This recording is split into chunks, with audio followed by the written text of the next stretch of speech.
सबसे पुरानी लिपि हमें मिली है यहाँ पर। अभी तक के जो शिलालेख मिले हैं, देखिए, कहने के लिए उत्साही लोग कहेंगे कि मैथिली ईसा पूर्व दूसरी शताब्दी में भी थी, चौथी में भी। मैं नहीं मानता हूँ। वो उसके लिए एक अंग्रेजी में बहुत सुंदर शब्द है, इंथुजियास्ट। उन लोगों की बात लिपि विज्ञान नहीं मानता है। लिपि विज्ञान उस समय मानेगा जबकि उसी के बगल के क्षेत्र में वैसी ही अलग प्रकृति की लिपि हमें मिली। हमने जो एंगुलर और स्फेरिकल की बात की, तो जिस समय हमें एंगुलर और स्फेरिकल में अंतर दिखेगा, उस समय से न हम मानेंगे। यदि हम कहते हैं कि यह एंगुलर है, तो हमें दिखाना पड़ेगा कि वह एक स्फेरिकल भी है। व्याकरण में आप लोग पढ़ते होंगे कि नीलो घटः, नीलो घटः तब तक हम नहीं बोल सकते हैं जब तक कि रक्तो घटः का भी अस्तित्व नहीं है। स्पष्ट है? तो पूर्वोत्तर भारतीय न्यून कोणिक लिपि का अस्तित्व हम तब तक नहीं मान सकते हैं जब तक कि हम वर्तुलाकार लिपि का भी उदाहरण नहीं दिखाते। इस दृष्टि से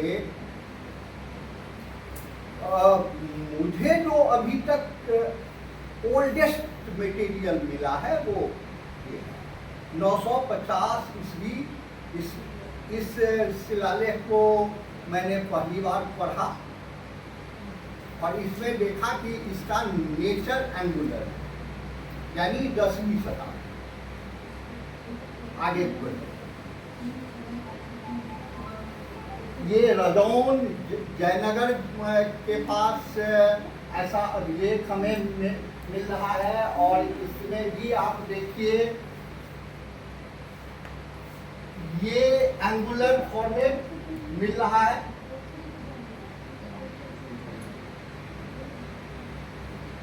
यह भी लगभग उसी काल की है।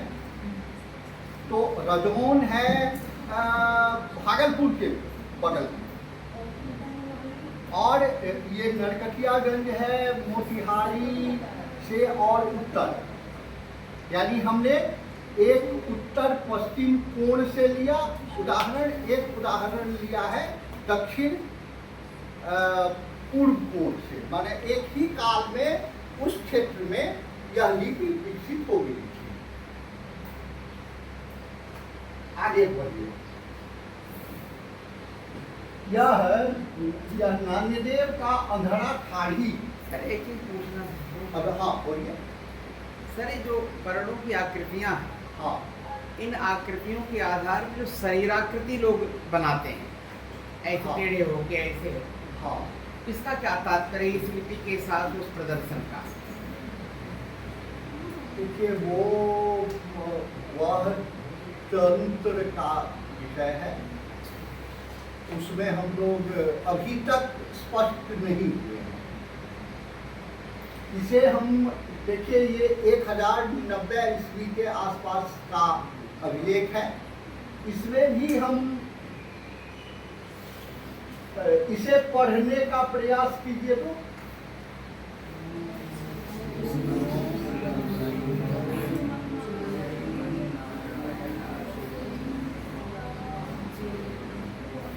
जेता श्रीमन नान्यपतिर्जेता गुण रत्न महारणवः। विसर्ग देख रहे हैं? 8वीं तरह।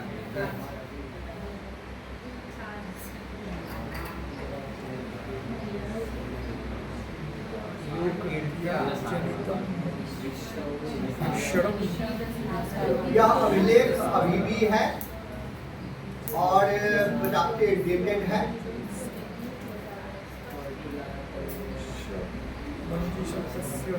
इसका अगला बढ़ाइए तो और स्पष्ट होगा। नहीं, ये तो बहुत हाल में मिला है, इसे भी मैंने ही पढ़ा था पहली बार, ये 2016 में मिला है, उसी जगह से जहाँ से 1090 वाला मिला था। ये भी लगभग उसी काल का है। बौद्ध मंत्र लिखे हुए हैं इसमें। जे धर्मा हेतु करवा हेतु तेखाम तथागतो जबदत वाला जो मंत्र है वही है इसमें। आगे बढ़िए तो ये देखिए, सिबरौलगढ़ से 1992 ईस्वी में प्राप्त अभिलेख। यह 1992 में प्राप्त हुआ था और इसका अगला निकालिए तो कितना सुंदर अक्षर है। अब देखिए, ये एकदम अपनी आकृति में यह अभिलेख चूंकि हाल में मिला है,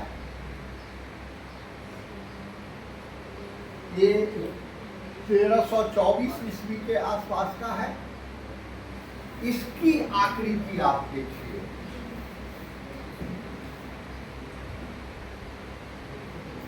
ये कौन सा अक्षर है? रॉ है।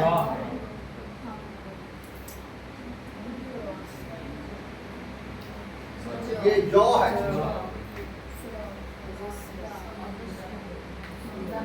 तो आज की जो लिपि है उससे और इसमें बहुत अधिक अंतर नहीं है।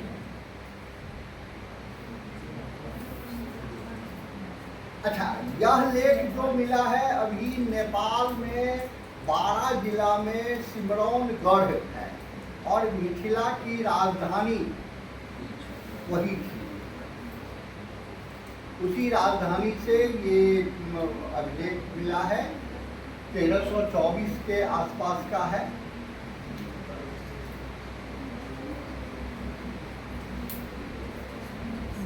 यानी आप लोग जिसे असमिया कहते हैं, उस लिपि का क्षेत्र वहां तक जा रहा है।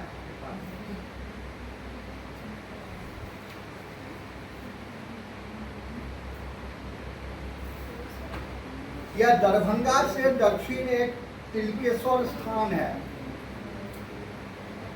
इसे पढ़िए तो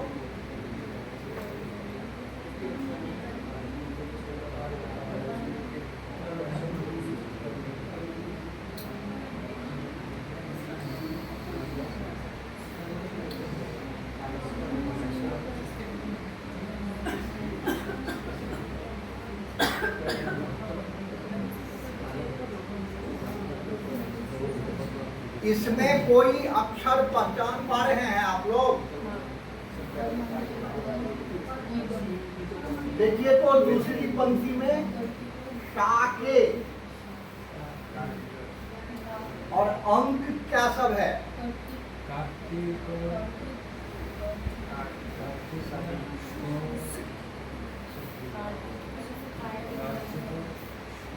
उसके बाद कार्तिक शुदी एक, शुदी माने शुदी शुक्ल पक्ष,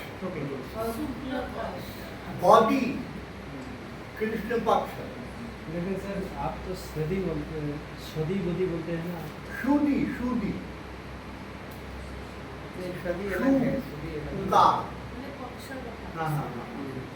शुक्ल पक्ष के लिए शुदी और कृष्ण पक्ष के लिए बॉडी। ये सब सर मिथिला में मतलब शुदी और जो बदी है, हाँ, शुक्ल पक्ष और कृष्ण पक्ष बोलते हैं। हाँ सर किस भाषा में मिलती है? यह मैथिली संस्कृत में भी या इसकी भाषा संस्कृत ही तो है, हिंदी में भी सर है। अच्छा, हिंदी में हिंदी में भी है। तो आ जाएंगे क्या? तो काफी है। आपको यहाँ पर यह बात समझ लेनी है कि आपकी जो लिपि है वह वही लिपि अपने प्राचीन रूप में इतने प्राचीन काल में दरभंगा के बगल में कपिलेश्वर स्थान अभी भी है, वहाँ के अभिलेख में यह उपलब्ध है। आगे बढ़िए तो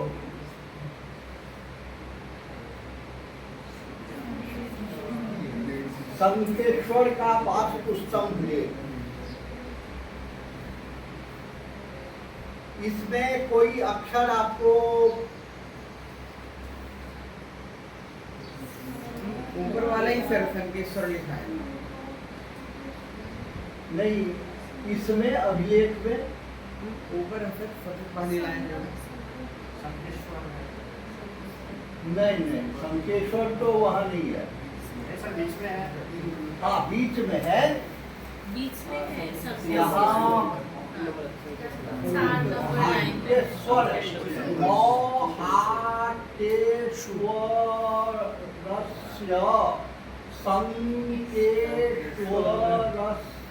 संकेश्वरस्य रो देखिए तो वो बीच में बीच में है। हाँ, वही बीच वाली बिंदु को हटा के नीचे कर दिया तो बंगला वालों ने कहा कि ये हमारा रो है। अच्छा, उसी के बदले में एक लकीर हमने देखा है कि बिंदु और लकीर दोनों सब्स्टिट्यूट हैं। नीचे में भी लगाने में बिंदु लगावे चाहे लकीर लगावे, यहाँ बिंदु है, इसी को लकीर में परिवर्तन हो गया तो रो असमिया में भी है, मैथिली में भी है। तो लिपि का विकास और वेरिएशन देखिए कि ये कैसे कालक्रम से कैसे लिपियां बदली हैं।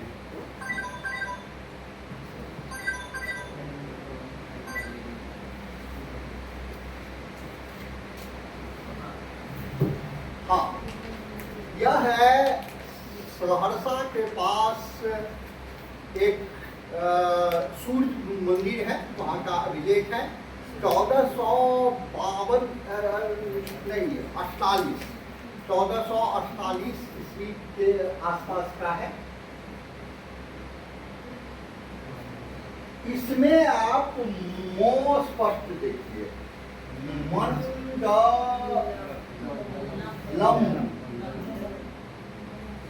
ऐसा ही लॉ अभी बंगला पे प्रचलित है।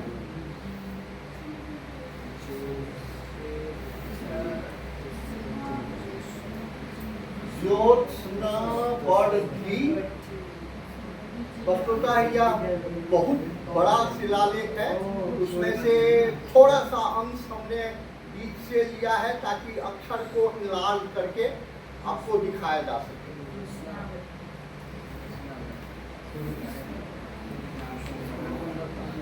हाँ, यह विष्णु पुराण की पांडुलिपि है जो अभी पटना में एशियाटिक ये बिहार रिसर्च सोसाइटी माने पटना म्यूजियम में अभी संरक्षित है। और यह 1464 ईस्वी की लिखावट है। हम लोग इसी को स्टैंडर्ड मानते हैं।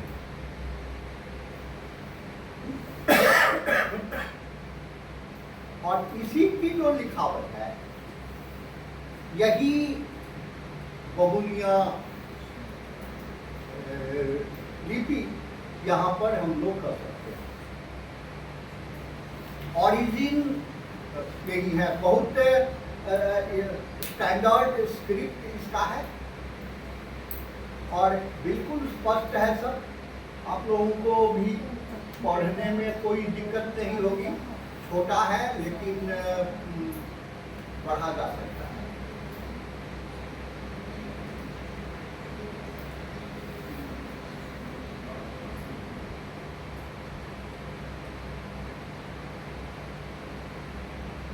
विशेष रूप से हौ पर मैं आप लोगों का ध्यान देखिए, संकर्षण सहायवान, सहाय हौ, इसका देखिए यही हौ ओरिजिनल है।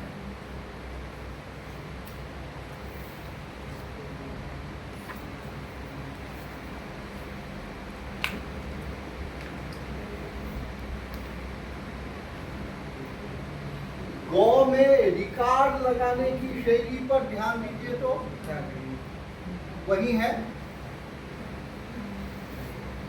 इसे यदि हम गौर से देखें तो आपको लगेगा कि यह आपकी ही लिपि। आगे बढ़िए तो उसी पांडुलिपि का ये ओरिजिनल है। इससे पहले जो हमने दिखाया था वो तो फोटोशॉप पर उसे साफ करके, ओरिजिनल यही लिपि है। बढ़ाइए आगे। हाँ, यह पांडुलिपि मुझे मिली थी भागलपुर क्षेत्र में।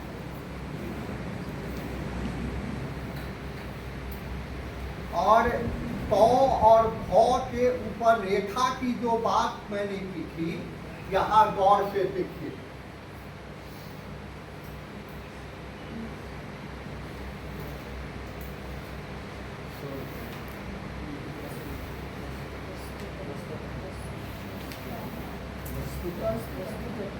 भुवस्ततः,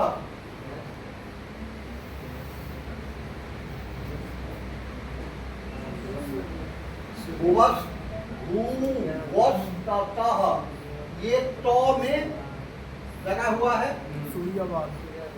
अच्छा, रॉ में देख लीजिए बिंदु है।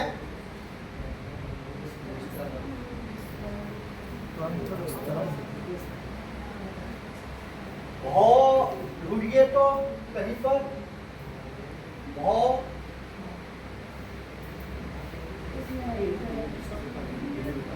यह ग्रंथ कौन सा है ये व्याकरण वाले जानेंगे।